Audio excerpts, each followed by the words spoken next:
Yesterday, I was enthusiastically preparing my raised beds for planting and realized it's Earth Day, and I have the privilege of having a patch of earth to work.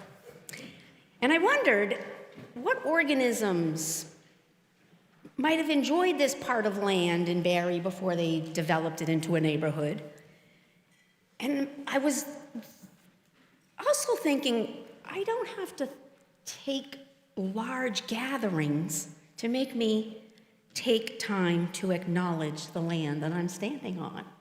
So I stood there for just a couple of minutes and thanked all those organisms and people and animals and whatever that had come before me. I don't know who they are, but...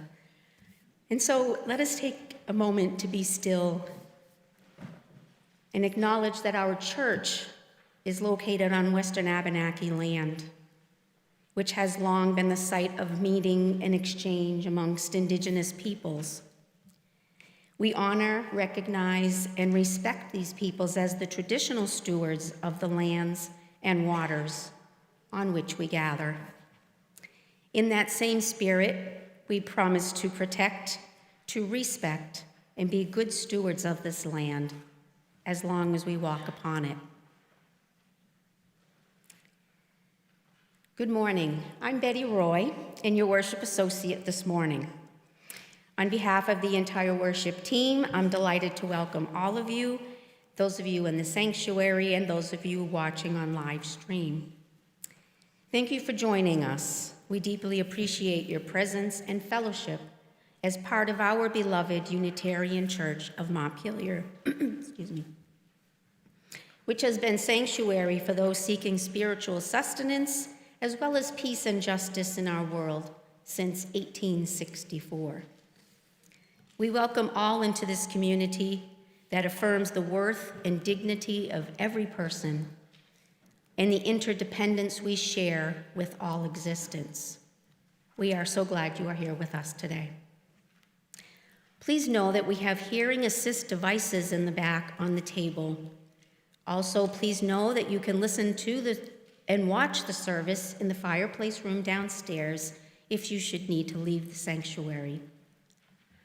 It's always a pleasure to welcome newcomers and guests who are joining us for worship. If this is your first or second time and you wish to do so, would you make a notion, some sort of move or stand so we can greet you and say good morning? Thank you. Thank you. We're glad you are here. Any of you who are newcomers to the congregation are invited to fill out a welcome form, which is available also downstairs. There's a lot going on downstairs. Come join us for coffee hour and you can chat away. Now let us take a few moments and greet each other.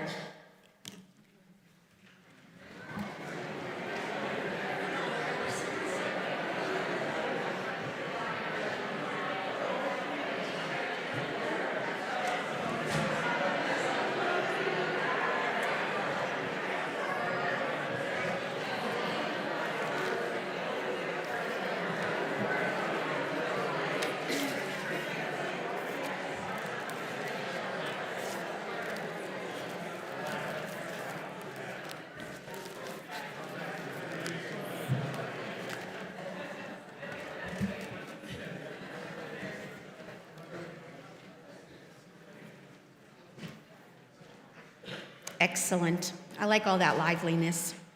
You're invited to continue chatting and greeting each other in the sanctuary, in the vestry downstairs. I'd like to take a moment and share a few announcements with you.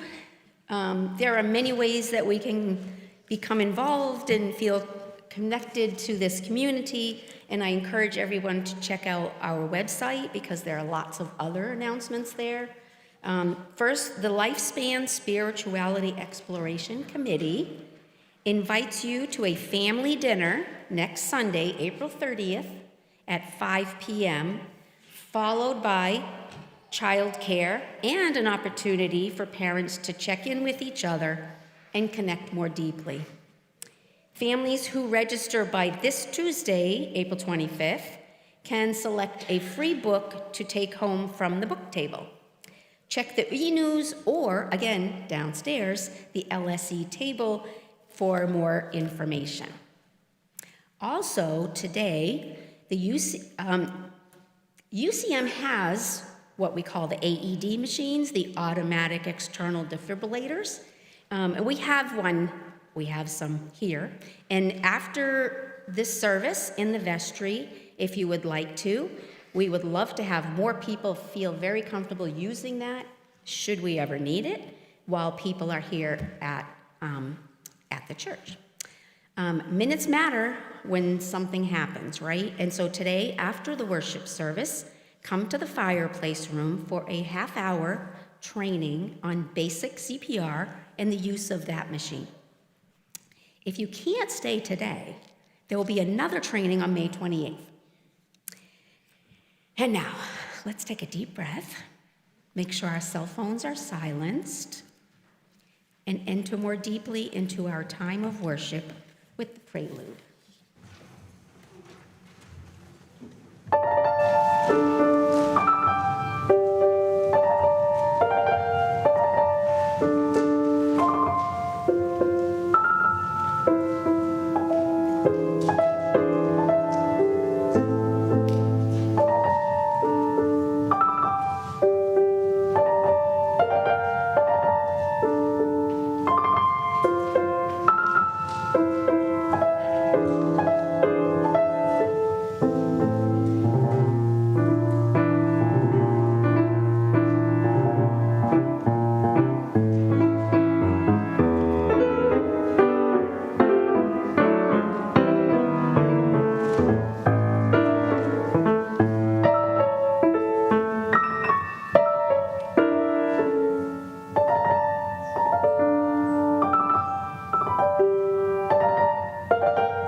Please join me in these responsive opening words by the poet Joy Harjo. Your response is simply, "We are Earth," and I'll let you know when to say that.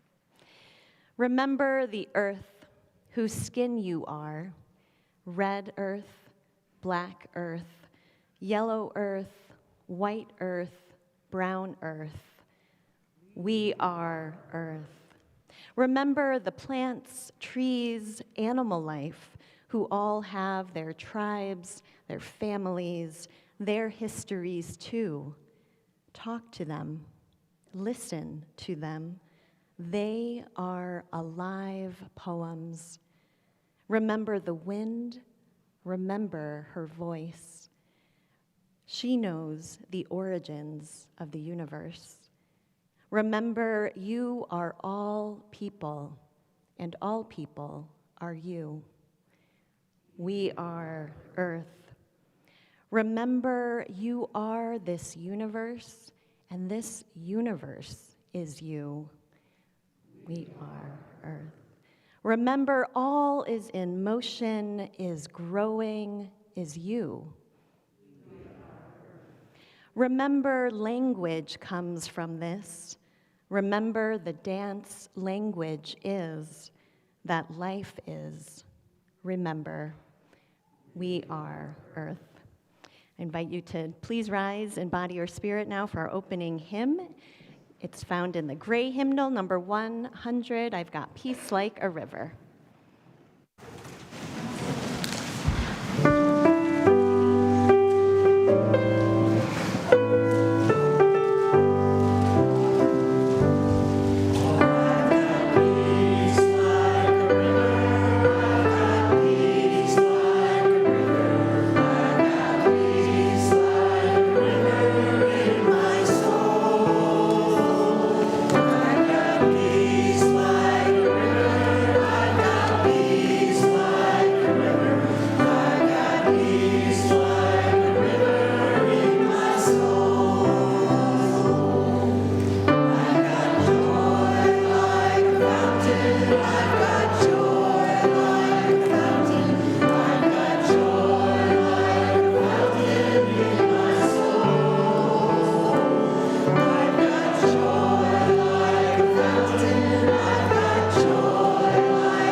This morning we welcome two Bridgers, Anya and Jane, to come and light our chalice for us this morning.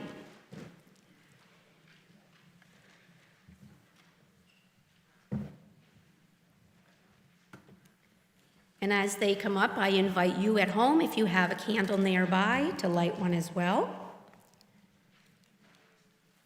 We light this flame, an enduring symbol of our collective commitment to lead in truth and compassion.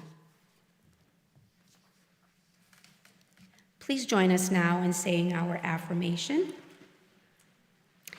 Love is the doctrine of this church. The quest for truth is its sacrament, and service is its prayer. To dwell together in peace, to seek knowledge in freedom, to serve human need, to the end that all souls shall grow into harmony with the divine. Thus do we covenant.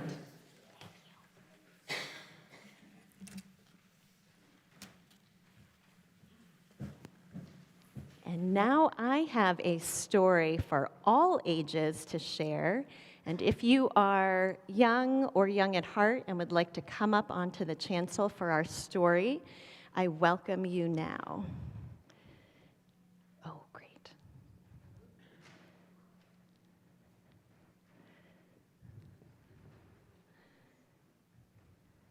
And you can have yes, we have some young at hearts, some young and young at, if you would like to have a seat below the steps, somewhere right in there.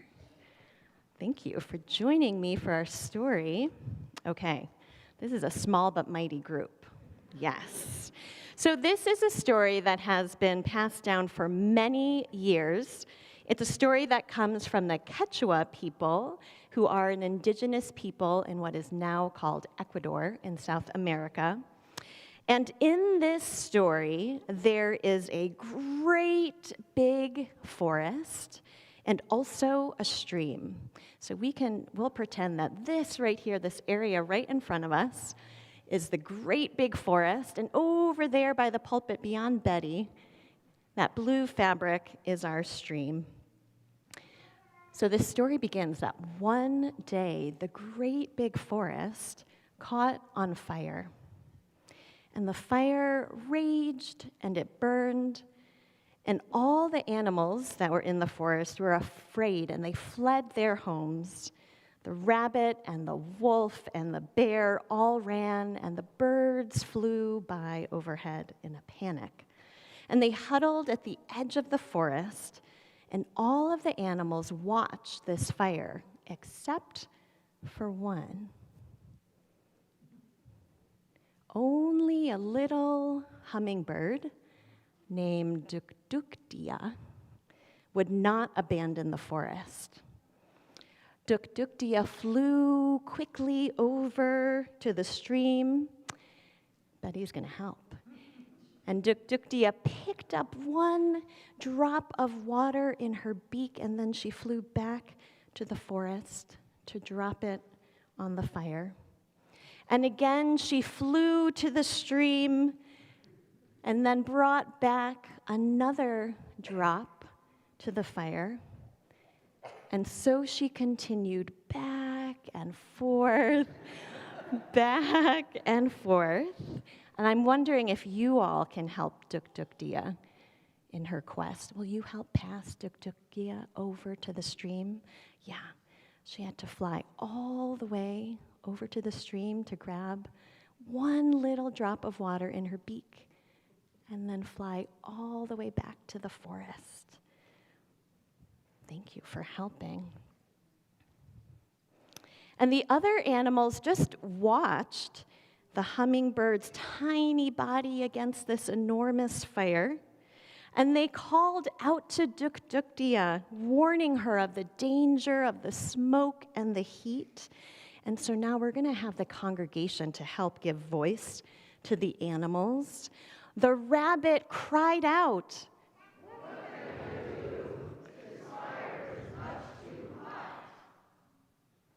and then the wolf howled.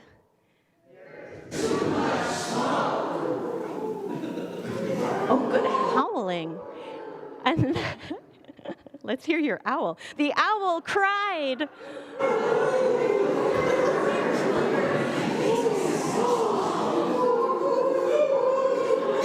Thank you very much. There are a lot of owls. But the little hummingbird persisted. She flew back and forth. Do you want to help her? Thank you. Picking up more water and dropping it bead by bead onto the burning forest. Thank you. And finally, there was a big bear, and the big bear said, "Little Dukdukdia, what are you doing?" And without stopping, little Dukdukdia looked down at all the animals and said, "I am doing what I can." So sometimes there are problems in the world that seem really big, and we're just not sure what we can do. But we can follow the example of Dukdukdia. the little hummingbird, and do whatever we can. Thank you so much for listening to my story and the story from the Quechua people. And now we will be singing our children who are here in the sanctuary out to their LSE programs. Any children who are in pre-K and kindergarten will be downstairs off the room that's next to the vestry where you can pick them up after the service.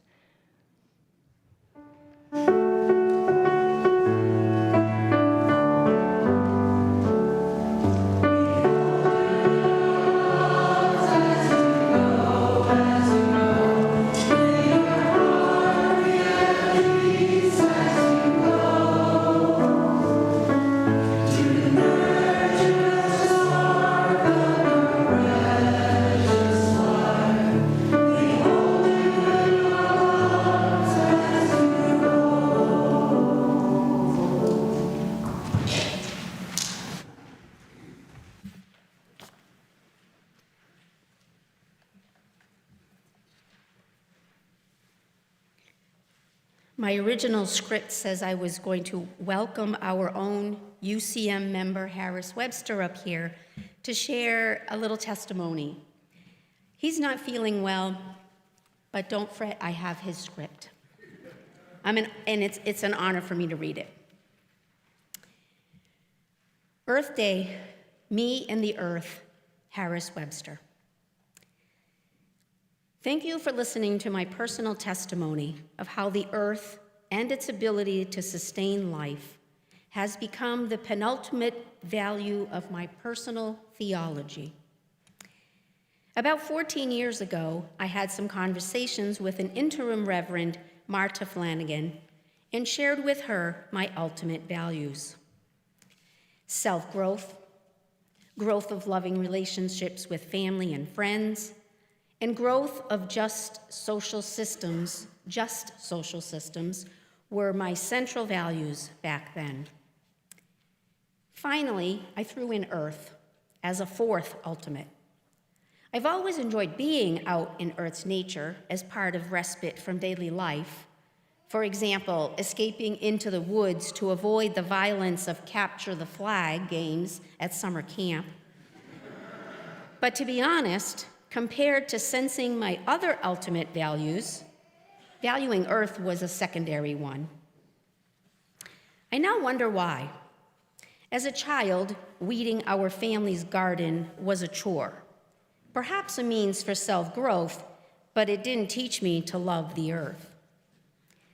As a high school and college student, my courses in biology were minimal and poorly taught, and also did not teach me to love the earth. As a father, growing a garden to provide food for my family was a duty, means for loving my family but not loving the earth. And when retired, getting rid of knotweed at Murray Hill was just a big pain. Fast forward to 10 years ago, I took along 3 books for my summer reading, all in some ways related to threats to Earth from climate change. It wasn't quite like Paul's conversion on the road to Damascus, but it was a radical shift in my ordering of ultimate values. Now I place the Earth's ecological systems as life's penultimate value, worth worshiping, because without Earth, I, my family and friends, and society's social systems would not exist. After reading and rereading many books these last 10 years, thank you, books, I have deepened my love of Earth and come to believe even more passionately to follow truths. I believe religion and spiritual traditions, both their leaders and followers, must play a more fundamental role in saving an increasingly damaged Earth. First, we must love and protect creation with all our hearts, souls, minds, as well as fear what climate change is doing to our Earth. Being a Jesus Unitarian Universalist, I'm not sure if there was a creator but Jesus knew, and I know there is a creation to love. I have friends, gardeners, hikers, and conservationists who are more passionate than I am in terms of loving the earth, but I'm trying to catch up. The great past prophets, including Jesus, were also adept at pointing out the false god of being obsessed with obtaining material wealth. I wonder if the religious and spiritual among us today are as fully aware and appalled at the damage of being obsessed by consumption, and damage justified by mainstream economists who, unlike ecological economists, seem to worship exponential economic growth on a finite earth and to undervalue the earth. Second, I believe our world has largely forgotten loving our neighbors, near and far, as ourselves. The inequality between nations and within nations is as unacceptable as slavery was, and excessive wealth itself causes most of today's increased emissions. Decreasing that inequality is a way to fight climate change. A third major truth I've become much more aware of in the last 10 years is that we have wonderful models of indigenous societies valuing Earth's nature. Suggest to read Braiding Sweetgrass. I've also become more aware of the resilience of hunters and gatherers, and resilience required for a new sustainable age. Again, read The End of the Long Summer. Don't get me wrong, technology, responsible for 20% of industrialism's growth, will have a role to play in healing our Earth. However, fossil fuels, responsible for 80% of such industrial growth, must be more severely limited. But also, don't get me wrong, listening to today's current prophetess, Greta Thunberg, in her 2023 climate book, how can we undo our failures if we are unable to admit that we have failed? And Greta details those failures as primarily caused by the values of the industrial age. And I would add, I believe those of us who value the spiritual and can envision a sustainable age based on sustaining Earth's ecological system have been too quiet. Let's loudly proclaim our love for our Earth and the equality implied by loving our neighbor as ourselves as the best way to protect Earth and thus ourselves. So may it be.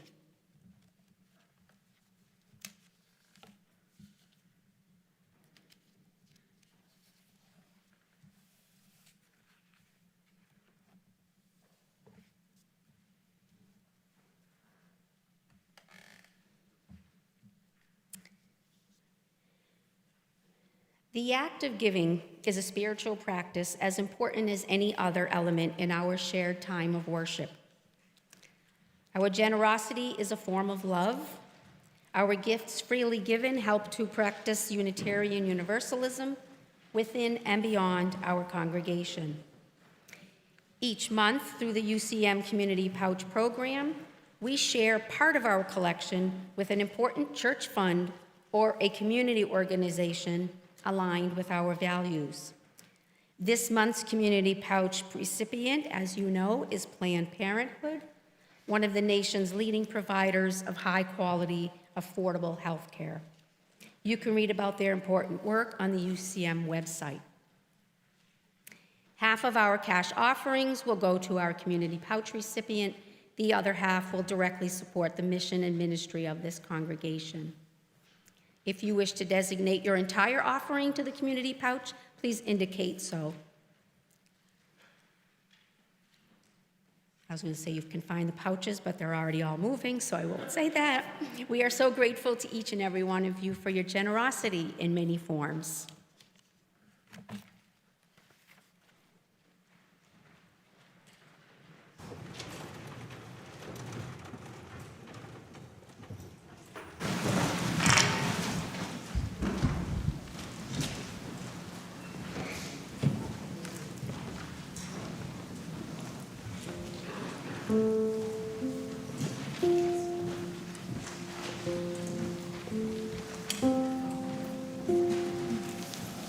like to just read the words to what we're about to sing before we begin. And I hope you can all hear me. I didn't think about this, I don't have my mic. We are the turning tide. Do not carry a heavy heart. Do not carry such a heavy heart, or the weight of the whole dark mountain. Do not carry such a heart, but tend the earth in all its glory, river deep and ocean wide, because on this blue pearl that charms the moon, we are the turning tide, all and every one of us, and all and every one.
All and every one of us, and all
Thank you for that gift of music, choir.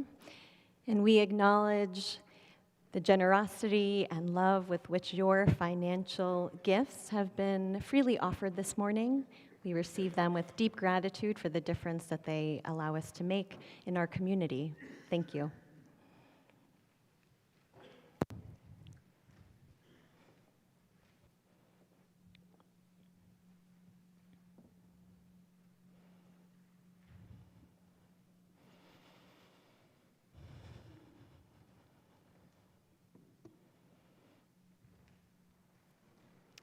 And I invite you to take a breath and allow yourself to settle more deeply into this time of meditation. As we do, I want to remind you that we have a lay pastoral caregiver available in the sanctuary after the service if you would like to be in conversation with someone about what is on your heart today. And our lay pastoral caregiver this morning is Ruth Whitty. Thank you, Ruth.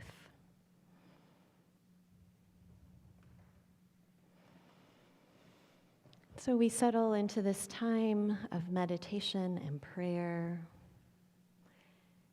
feeling ourselves in our bodies this morning.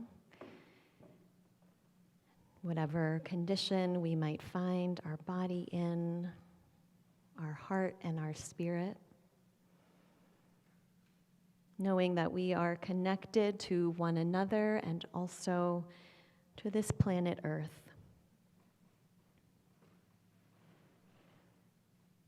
And I invite you to let your body and your mind, your heart settle into that knowledge as I share these words by Everett Hoagland called Invocation. Architect of icebergs, snowflakes, crystals, rainbows, sand grains, dust motes, atoms. Mason whose tools are glaciers, rain, rivers, ocean. Chemist who made blood of sea water, bone of minerals in stone, milk of love. Whatever you are, I know this, spinner. You are everywhere, in all the ever-changing above, whirling around us. Yes, in the loose strands, in the rough weave of the common cloth threaded with our DNA on hubbed, spoked, spinning wheel that is this world, solar system, galaxy, universe. Help us to see ourselves in all creation and all creation in ourselves in one another. Remind those of us who like connections made with similes, metaphors, symbols, all of us are, everything is already connected. Remind us as oceans go, so go we. As the air goes, so go we. As other life forms on earth go, so go we. As our planet goes, so go we. Great poet who inspired in the beginning was the word. Edit our thought so our ethics are our politics and our actions the afterlives of our words. And let us join now in a time of quiet meditation together.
Let me begin with a question.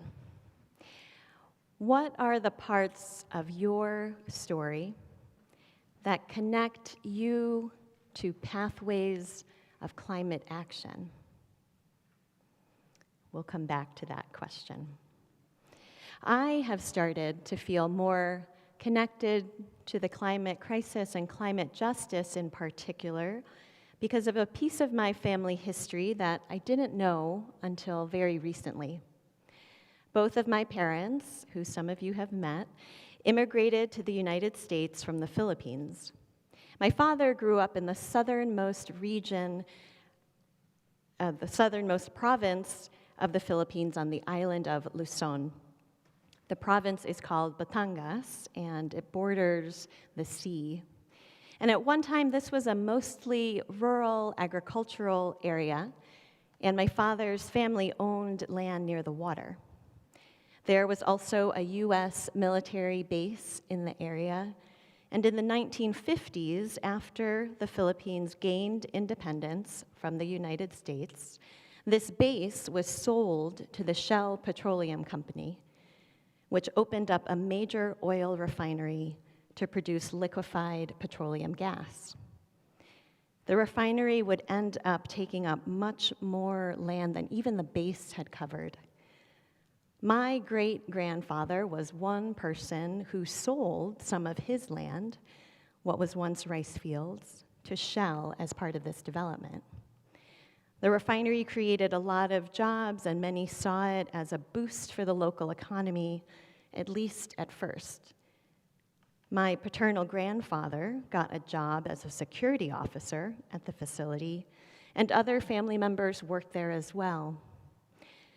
As time went on, the local community began to feel the health impacts of living so close to a petrochemical plant. The land became contaminated, and people in the community began to suffer ill effects from the compromised air quality. Despite these environmental and health impacts, the refinery has remained in operation. Now, when I first learned this family history, I was pretty surprised. It had never occurred to me how closely intertwined the global story of the growth of the fossil fuel industry and the devastating impacts of global warming could be with my personal story. I can't help but think about my ancestors grappling with the question of how to provide for their family, knowing something of what they loved, that land, the coast, would be lost for the sake of economic security. It's a part of my history that causes me to reflect on both the economic drivers behind our climate crisis and the full breadth of the impacts of a growth-based economy on our environment and our health and well-being. It turns out that Shell is one of the top 5 contributors to global industrial historical emissions, and there's evidence that Shell knew about climate change decades ago and misled the public about it. I think that probably each of us wouldn't have to dig too deeply to find these kinds of connections, ways that our own personal stories and histories are intertwined with our long history of ecological devastation for the sake of economic progress. And our personal stories and histories are also a part of how we enact solutions. For me, knowing this part of my history makes it even more meaningful to know that today there are people, young and old, joining together to raise consciousness about the climate crisis in the Philippines, including right at the doorstep of Shell Batangas, where in September of 2019, climate activists led a peaceful protest blockading the entrance to the refinery. There are also groups like Youth Advocates for Climate Action Philippines, which is the Filipino branch of the global Fridays for the Future movement, which was started by Greta Thunberg. Individuals like Mitzi Janelle Tan, who are working at the front lines of the climate crisis to advocate with those who are most impacted by extreme weather, like the typhoons in the Philippines. Mitzi Janelle Tan says, "We know that this isn't just about the weather and the environment. It's about justice. It's about knowing that we deserve a safe present, a just present, and a green and sustainable future." Returning to that question I asked just a couple minutes ago, what are the parts of your story that connect you to pathways of climate action? What are the places and who are the people you love that connect you to pathways of action? You can think about that for a moment. And then if you are in the sanctuary, I invite you to turn to someone near you to share what comes to mind for a moment. If you're on the live stream, you can type in the chat. Share a bit of your story with someone close by.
So let me start to call you back.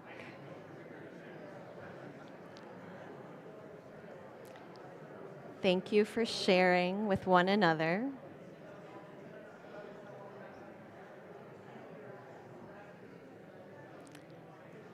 You can finish up that last thought with your partner.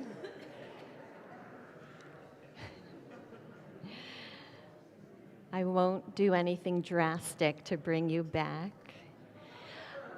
I hope that you continue your conversation during coffee hour, and if you didn't have a chance to share, you can find someone then to share with. As Unitarian Universalists, we draw upon values of interdependence, equity, and justice in looking at how we as humans living upon this planet impact the planet's natural systems. We also draw upon these values in examining who is impacted and how these impacts are felt in disproportionate ways. These values lead many Unitarian Universalists to address the climate crisis as an issue of climate justice. Climate justice recognizes the disproportionate impacts of climate change on low-income communities and communities of color around the world, the people and places least responsible for the problem. Among the world's 8 billion people, just 10% of households are responsible for 34 to 45% of greenhouse gas emissions. A climate justice approach recognizes that there is a disparity between the responsibility and the impact when it comes to the causes and the devastating results of the climate emergency. Climate change inequities are felt right here in Vermont. A report that was published in January of 2022 showed that due to the warming of the Earth's atmosphere, our state is expected to experience heavier and more frequent rainfall, swelling rivers, and extensive flooding. And the researchers also found that it is lower-income households that will be disproportionately hammered by flooding costs, and in particular, residents of mobile home parks, which often are located in low-lying areas that are prone to flooding. These households are less likely to have savings or flood insurance that could help them rebound from a severe flood. This past winter, We endured multiple storms here in central Vermont that led to power outages. The one back at the end of December led to multiple days without power. I know for many of you here and others in our community. That meant no electricity, no running water, no heat, no internet.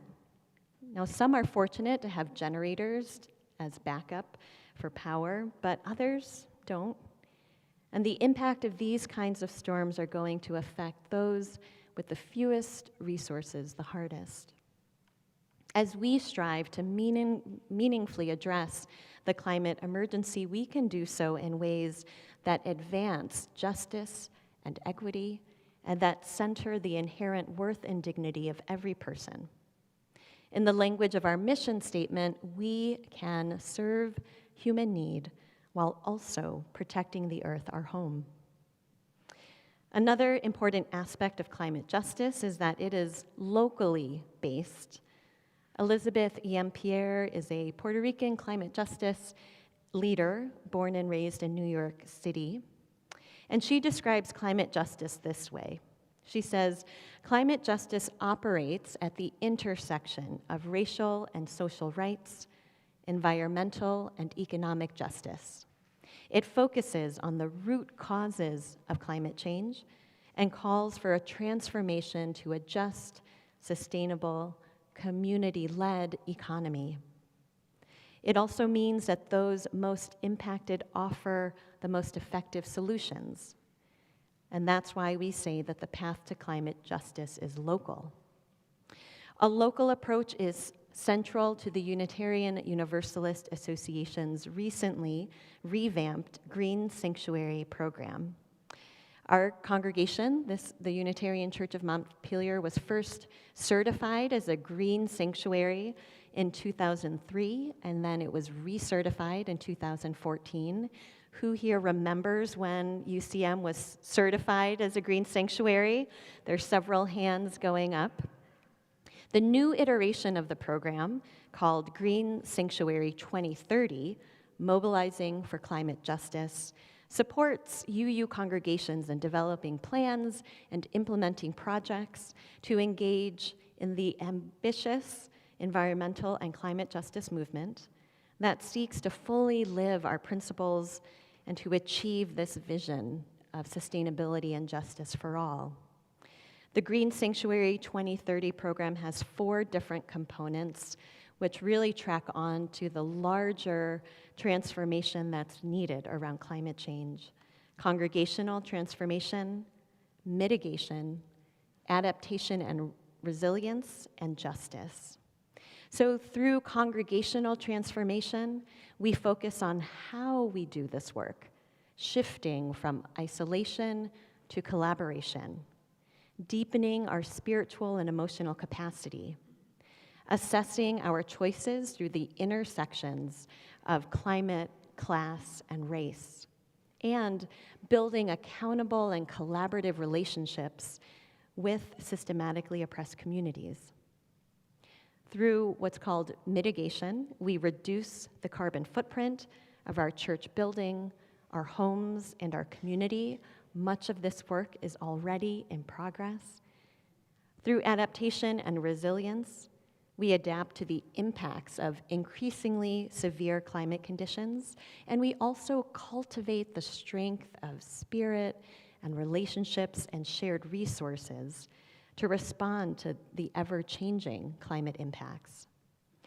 And finally, through climate justice, we work with those frontline communities, those communities who face systemic oppression and are impacted first and the most by climate change, to bring about inclusive and mutual well-being for all.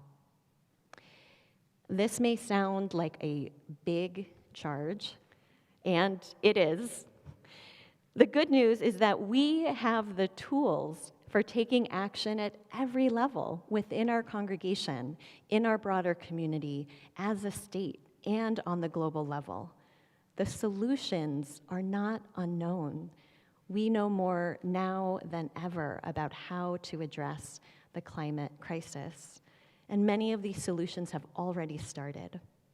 All around the world and right here in Vermont, Solutions are being offered and enacted with creativity and with hope, and with a lot of perseverance.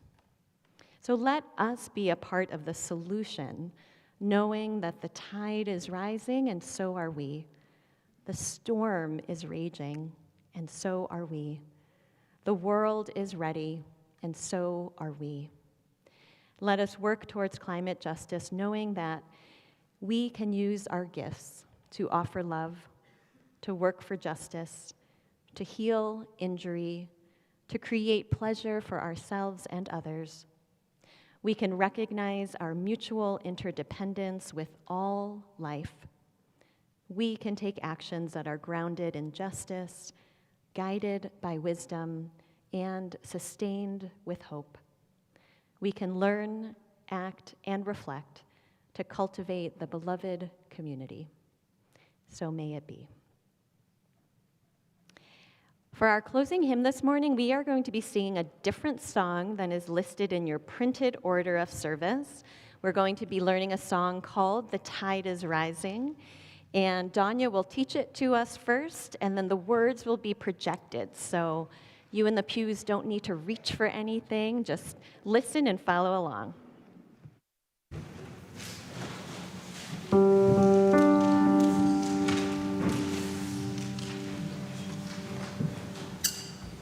And thanks to Bronwyn for playing guitar for us.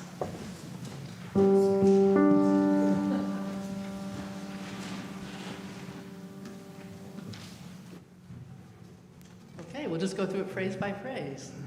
The tide is rising. The tide is rising. And so are we. And so are we. The tide is rising. The tide is rising. And so are we. And so are we. The tide is rising.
The world is ready, and so are we. This is where we are called to be. This is where we are called to be. This is where we are called to be.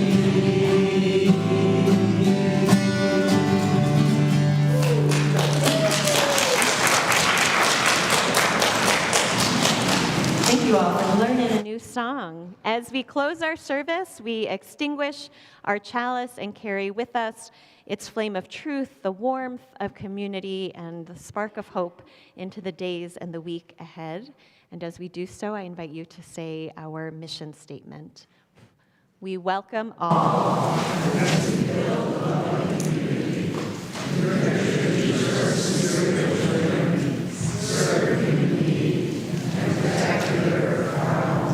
And these closing words are by Ayanna Elizabeth Johnson and Catherine K. Wilkinson.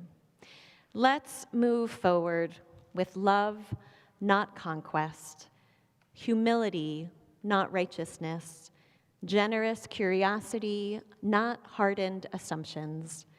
It is a magnificent thing to be alive in a moment that matters so much. Let's proceed with broken, open hearts, seeking truth, summoning courage, and focused on solutions. And we conclude our service with the postlude.